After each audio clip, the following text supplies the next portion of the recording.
Farmers at one end of the scale, and we've got technology providers at the other end, and one of the things that often is missing in the challenging rural environment is how we get the data from the device to the farmer, and so we're looking at how that network ecosystem can be put in place, that we can end up as essentially as a services company that can provide bespoke coverage and solutions for farmers to enable agri-tech that's fast emerging. We're with these trials looking at two real types of network. The first one is a bespoke network that we would create on behalf of farmers that would enable products like the small robot companies, robots, or the hummingbirds, drones, to go out and sense the field and pass huge amounts of data, the order of 5 or 10 terabytes of data a day, back into the cloud to be processed rapidly so that you can move another robot into the field to perform a farming operation. For Robot Company, we're developing small smart machines, intelligent robots to understand the farm at a granular level and then take action at that same level of detail.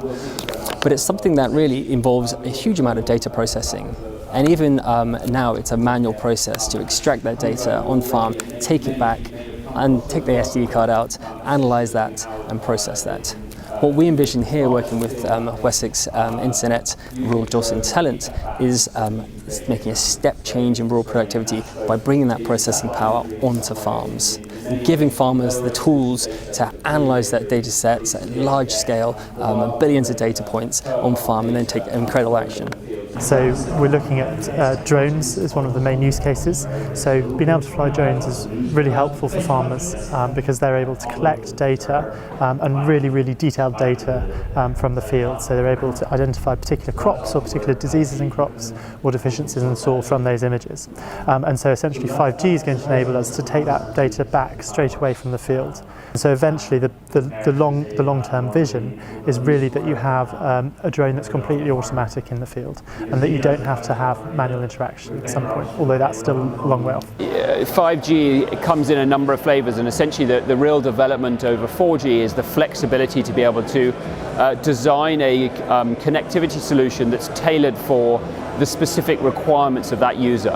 In 4G you've got a standardized network that's all about download speed, so you can consume Netflix on your phone, but not necessarily about upload speed, and it's not necessarily thinking about the amount of power consumption on your phone or a number of other reliability factors, whereas with 5G we can tailor that towards specific ultra low power usage, so a sensor lasts 10 years, or ultra high reliability, so we can guarantee that communication happens, or to as fast as possible upload speed, so we can pull data off a device in the field and into the cloud, where it doesn't actually need to download anything from the cloud back to the device. I know that 5G requires quite a lot of antennas, so are you planning to build those antennas?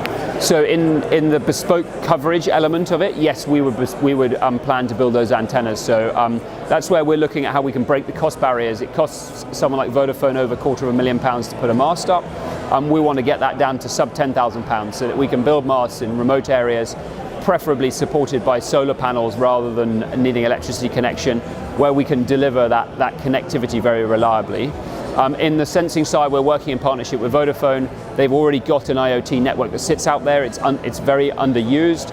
That ecosystem hasn't been built, and so we're really focusing on completing the ecosystem, and that has a much wider coverage from the mast. So we've already got nearly full coverage in a county like Dorset, and so that's something where we're focusing on the ecosystem, and we won't build the mast ourselves. There are some researchers that say that 5G is not good for the environment. What do you think?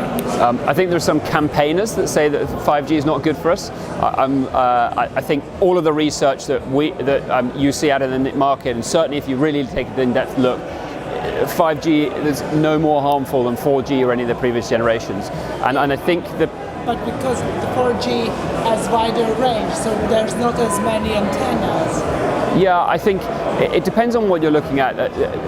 To be honest with you, I just don't buy what the 5G complaints around the health scares. Really, what we're looking at in 5G and some of the stuff, particularly the Internet of Things devices, the real piece that we're looking at here is the same bandwidth as 4G, even in some cases lower power requirements than 4G, but deployed in a way where the network that sits behind them is more secure, more flexible, more adaptable. And that's about network settings and network requirements more than it is just about the antenna that sits at the top of the mast.